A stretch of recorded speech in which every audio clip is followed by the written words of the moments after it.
میں بہت پریشان ہوں۔ آپ لی یوکا سے ڈرے ہوئے ہیں، عمران سر ہلا کر بولا۔ اس بار پھر کرنل اسی طرح اچھلا جیسے عمران نے ڈنک مار دیا ہو۔ تم کون ہو؟ کرنل نے خوفزدہ آواز میں کہا۔ Ali Imran MSc PhD۔ کیا تمہیں سچ مچ کیپٹن فیاض نے بھیجا ہے اور میں کل صبح واپس چلا جاؤں گا؟ ناممکن، ناممکن، میں تمہیں کسی قیمت پر نہیں چھوڑ سکتا۔ لیکن تم لی یوکا کے بارے میں کیسے جانتے ہو؟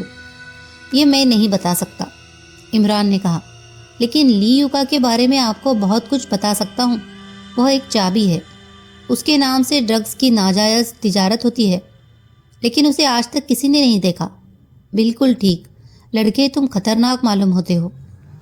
میں دنیا کا سب سے بڑا بیوقوف آدمی ہوں۔ بکواس ہے، لیکن تم کیسے جانتے ہو؟ کرنل بڑبڑایا۔ مگر کہیں تم اسی کے آدمی نہ ہو؟ کرنل کی آواز حلق میں پھنس گئی۔ بہتر ہے، میں کل صبح… نہیں، کرنل ہاتھ اٹھا کر چیخا۔ اچھا، یہ بتائیے کہ یہ نشان آپ کے پاس کیوں آیا؟ عمران نے پوچھا۔ میں نہیں جانتا، کرنل بولا۔ شاید آپ اس بیوقوف آدمی کا امتحان لینا چاہتے ہیں، عمران سنجیدگی سے کہا۔ خیر تو سنیے، لی یوکا 200 سال پرانا نام ہے۔ لڑکے، تمہیں یہ ساری جانکاری کہاں سے ملی؟ کرنل نے اسے پرشنساتمک نظروں سے دیکھتے ہوئے کہا۔ یہ بات لی یوکا کے گروہ والوں کے علاوہ اور کوئی نہیں جانتا۔ تو میں یہ سمجھ لوں کہ آپ کا تعلق بھی اس کے گروہ سے رہ چکا ہے، عمران نے کہا۔ ہرگز نہیں، تم غلط سمجھے۔ پھر یہ نشان آپ کے پاس کیسے پہنچا؟ آخر وہ لوگ آپ سے کس چیز کی مانگ کر رہے تھے؟ اوہ، تم یہ بھی جانتے ہو؟ کرنل چیخ کر بولا اور پھر اٹھ کر کمرے میں ٹہلنے لگا۔ عمران کے ہونٹوں پر شرارتی مسکراہٹ تھی۔ لڑکے، اچانک کرنل نے ٹہلتے ٹہلتے رک کر کہا، تمہیں ثابت کرنا ہوگا کہ تم وہی آدمی ہو جسے کیپٹن فیاض نے بھیجا ہے۔ آپ بہت پریشان ہیں، عمران ہنس پڑا۔ میرے پاس فیاض کا خط موجود ہے، لیکن ابھی سے آپ اتنا کیوں پریشان ہیں؟ یہ تو پہلی وارننگ ہے، بندر کے بعد سانپ آئے گا۔ اگر آپ نے اس دوران بھی ان کی مانگ پوری نہ کی تو پھر وہ مرغ بھیجیں گے اور اس کے دوسرے ہی دن آپ کا صفایہ ہو جائے گا۔ آخر وہ کون سی مانگ ہے؟ کرنل کچھ نہ بولا۔ اس کا منہ حیرت سے کھلا ہوا تھا اور آنکھیں عمران کے چہرے پر تھی، لیکن وہ آخر اپنے ہونٹوں پر زبان پھیر کر بولا، اتنا کچھ جاننے کے بعد تم اب تک کیسے زندہ ہو؟ صرف کوکا کولا کی وجہ سے۔ سنجیدگی، کرنل نے ادھیرتا سے ہاتھ اٹھایا۔ مجھے فیاض کا خط دکھاؤ۔ عمران نے جیب سے خط نکال کر کرنل کی طرف بڑھا دیا۔ کرنل کافی دیر تک اس پر نظر جمائے رہا، پھر عمران کو واپس کرتا ہوا بولا، میں نہیں سمجھ سکتا کہ تم کس قسم کے آدمی ہو۔ میں ہر قسم کا آدمی ہوں۔ فی الحال آپ میرے بارے میں کچھ نہ سوچیے، عمران نے کہا۔ جتنی جلدی آپ مجھے اپنے بارے میں بتا دیں گے اتنا ہی اچھا ہوگا۔ کرنل کے چہرے سے ہچکچاہٹ ظاہر ہو رہی تھی۔ وہ کچھ نہ بولا۔ اچھا ٹھہریے، عمران نے کچھ دیر بعد کہا۔ لی یوکا کے آدمی صرف ایک ہی صورت میں اس قسم کی حرکتیں کرتے ہیں۔ وہ ایک ایسا گروہ ہے جو ڈرگز کی تسکری کرتا ہے۔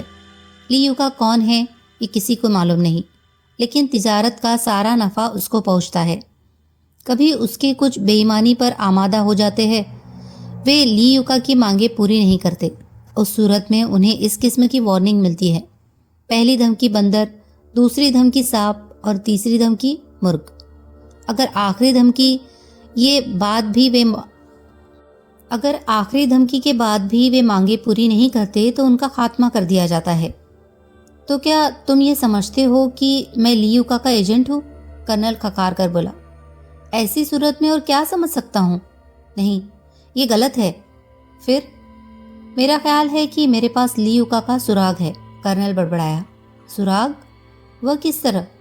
کچھ ایسے کاغذات ہیں جو کسی طرح لی یوکا کے لیے شک پیدا کرنے والے ہو سکتے ہیں۔ شک ہونا اور چیز ہے، لیکن سراغ؟ عمران نہیں میں سر ہلا کر رہ گیا۔ یہ میرا اپنا خیال ہے۔ آخر آپ نے کس وجہ سے یہ رائے قائم کی؟ عمران نے پوچھا۔ یہ بتانا مشکل ہے، ویسے میں ان کاغذاتوں میں سے کچھ کو بالکل نہیں سمجھ سکا، لیکن وہ کاغذات آپ کو ملے کہاں سے؟ بہت ہی حیرت انگیز طریقے سے، کرنل سگار سلگاتا ہوا بولا۔ پچھلی جنگ کے دوران میں ہانگ کانگ میں تھا، وہی یہ کاغذات میرے ہاتھ لگے، اور یہ حقیقت ہے کہ جس سے مجھے کاغذات ملے وہ مجھے غلط سمجھا تھا۔ ہوا یہ کہ ایک رات میں ہانگ کانگ کے ایک ہوٹل میں کھانا کھا رہا تھا۔ ایک دبلا پتلا چینی آ کر میرے سامنے بیٹھ گیا۔ میں نے محسوس کیا کہ وہ بہت زیادہ خوفزدہ ہے۔ اس کا پورا جسم کانپ رہا تھا۔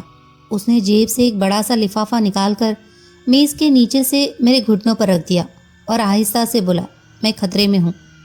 پھر اس سے پہلے کہ میں کچھ کہتا وہ تیزی سے باہر نکل گیا۔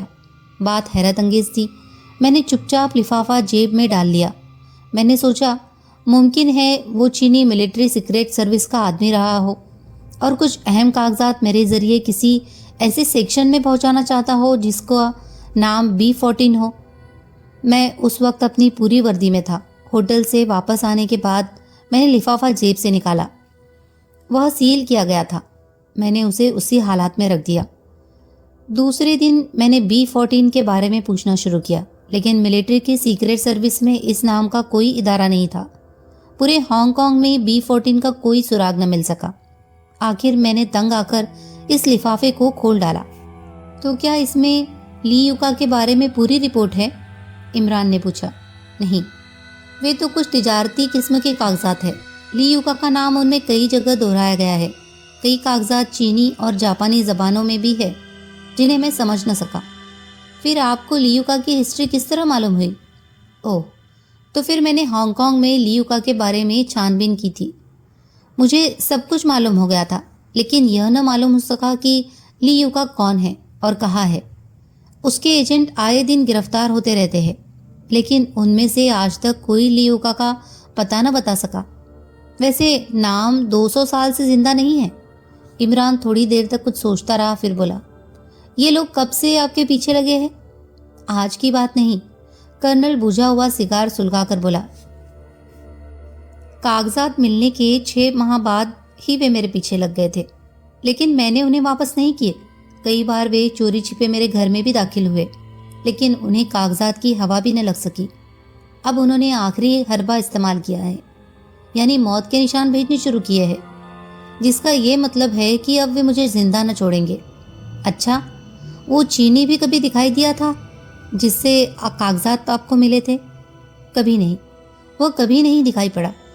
کچھ دیر تک خاموشی رہی، پھر عمران بڑبڑانے لگا، آپ اسی وقت تک زندہ ہے جب تک کاغذات آپ کے قبضے میں ہیں۔ بالکل ٹھیک، کرنل چونک کر بولا، تم واقعی بہت ذہین ہو۔ یہی وجہ ہے کہ میں ان کاغذات کو واپس نہیں کرنا چاہتا، ورنہ مجھے ان سے ذرہ برابر بھی دلچسپی نہیں۔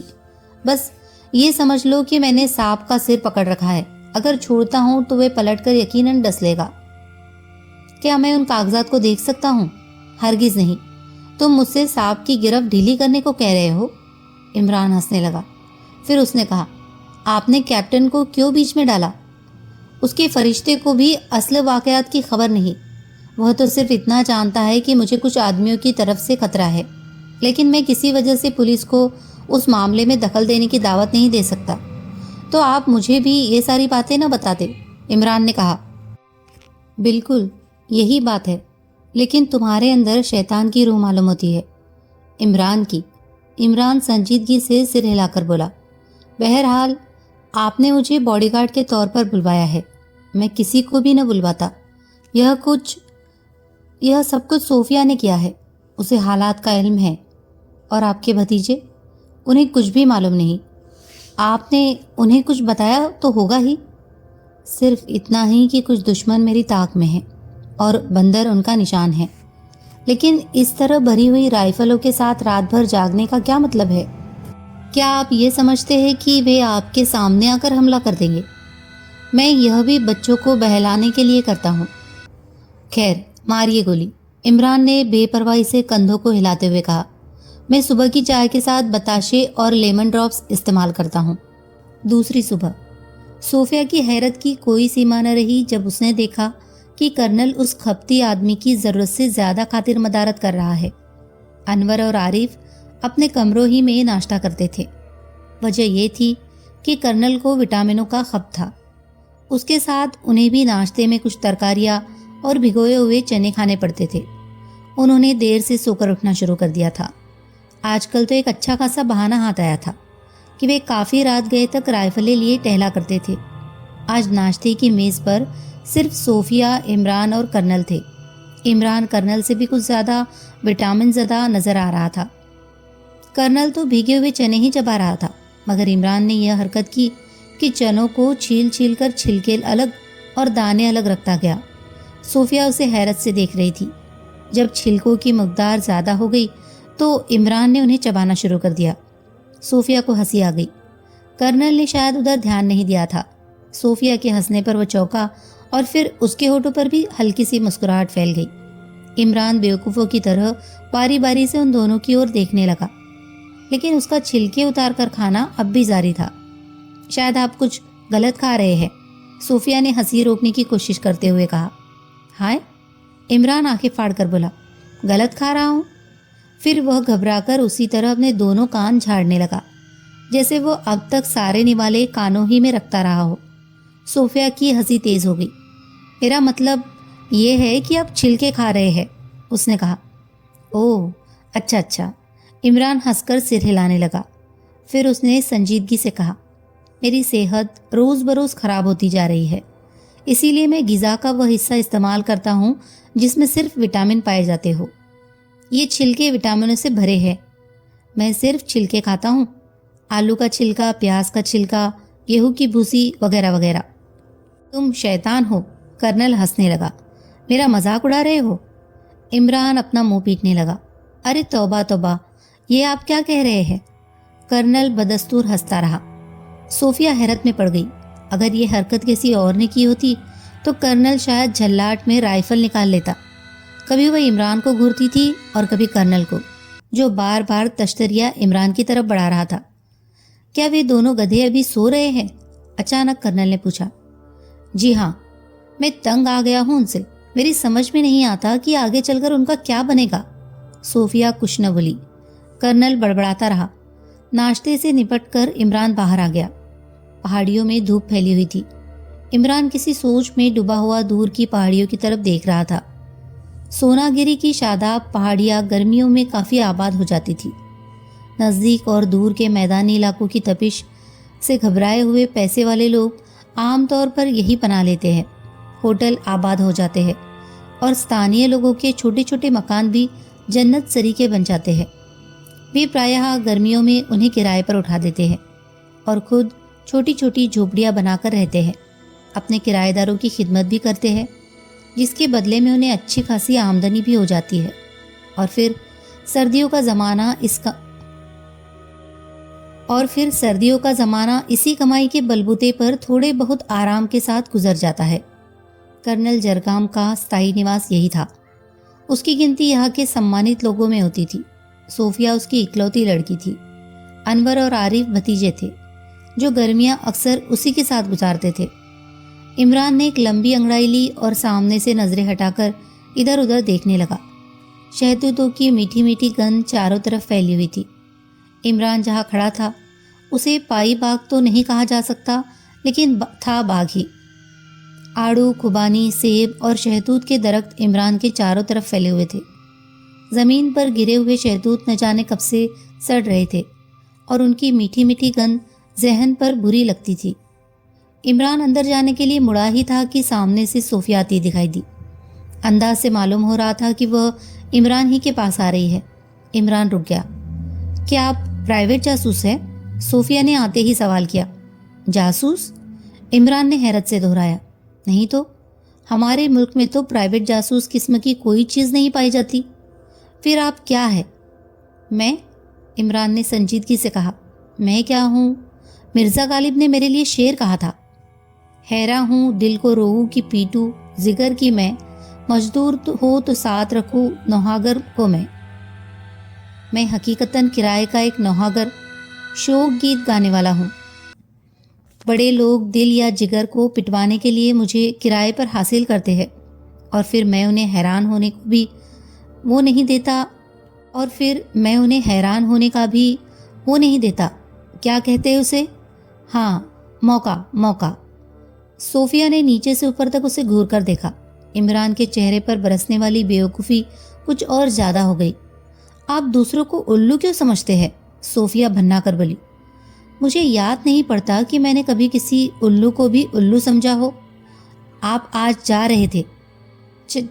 مجھے افسوس ہے۔ کرنل صاحب نے تسلی کے لیے میری خدمات حاصل کی ہے۔ میرا سائیڈ بزنس تسلی اور دلاسا دینا بھی ہے۔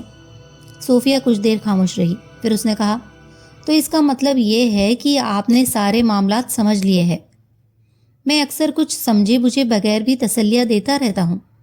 عمران نے گمبھیر ہو کر کہا، ایک بار کا ذکر ہے کہ ایک آدمی نے میری خدمت حاصل کی،